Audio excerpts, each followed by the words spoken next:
Justice League is finally here, and you know what that means. Bring on the fun discussions, bring on the fan discussions talking about Justice League, DC Comics, Marvel Comics, so everybody can have fun in the discussion below and not perpetuate a very toxic environment. That's reality, right? No? Oh, shit.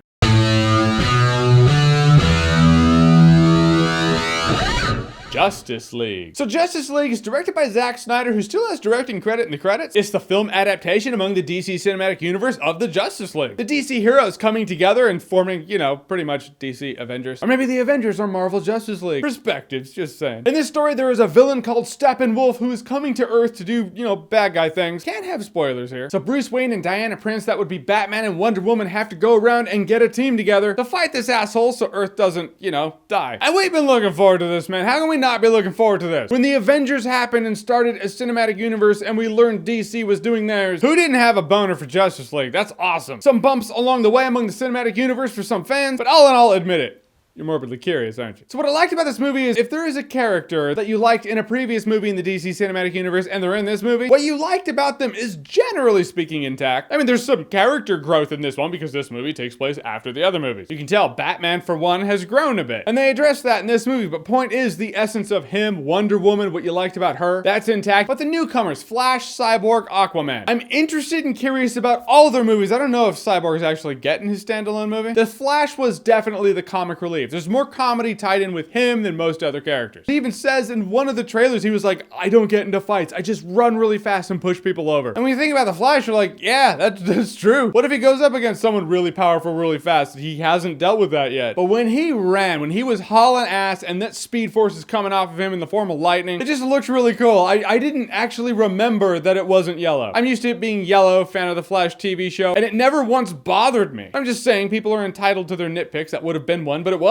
Also, Arthur Curry, Jason Momoa as Aquaman. I will say of the characters, for me, he's the one that kind of got left in the background a little bit. He certainly has a couple of fun moments of action, which you saw in the trailer. I mean, when he's riding that parademon, that's in the trailer. And I don't like it when trailers spoil something that would have been so cool to see in the movie for the first time. Turns out that trailer in this movie, they did that. But from the trailer, I thought he was just gonna be a dude with one-liners like, my man, yeah! In the simplest way I can explain it, I liked his personality. The personality of the characters in this movie actually supersedes the action sequences. Also, Cyborg. The CGI on Cyborg is the most noticeable. More noticeable in some scenes more than others. The dude is 90-something% CGI. So there's no getting around it, and it's not completely noticeable all the time. But the time and effort spent on Cyborg developing his character, and there's a fair amount of it. He's kind of the newbie, his powers are developing. It makes you forgive those moments of noticeable CGI with Cyborg. Character comes first. And this being a mix of heroes, I do enjoy that mix of heroes. You have your rookies who got their powers not too long ago, and you have your seasoned veterans. But there are some scenes where you're like, that's it. That's noticeable. That's CGI Cyborg. But it doesn't change the fact that in the last act, when I was seeing them all fight together, I was like,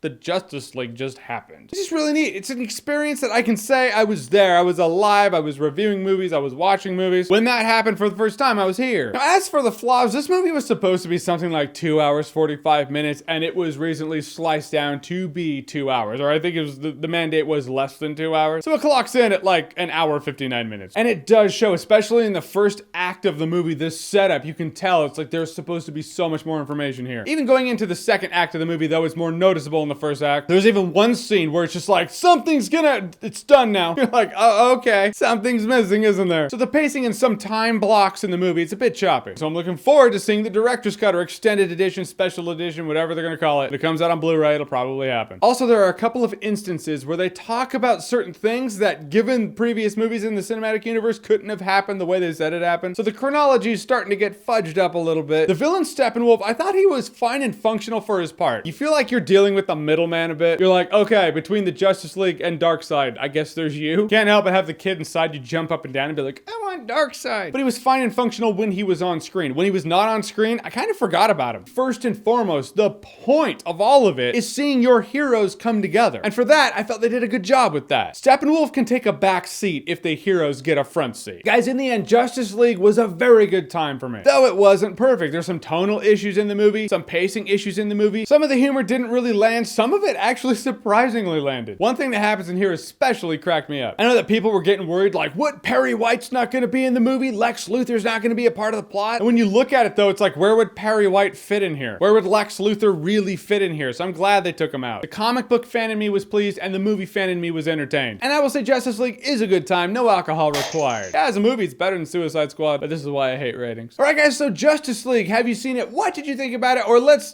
theorize here. Not that I hold Rotten Tomatoes as the end-all be-all, but it does make for a fun thing. What do you think the tomato meter for Justice League is going to be by the end of the weekend? Whatever it is, whatever you think, comment below, let me know. And as always, if you like what you've seen here and you want to see more, click right here to see more.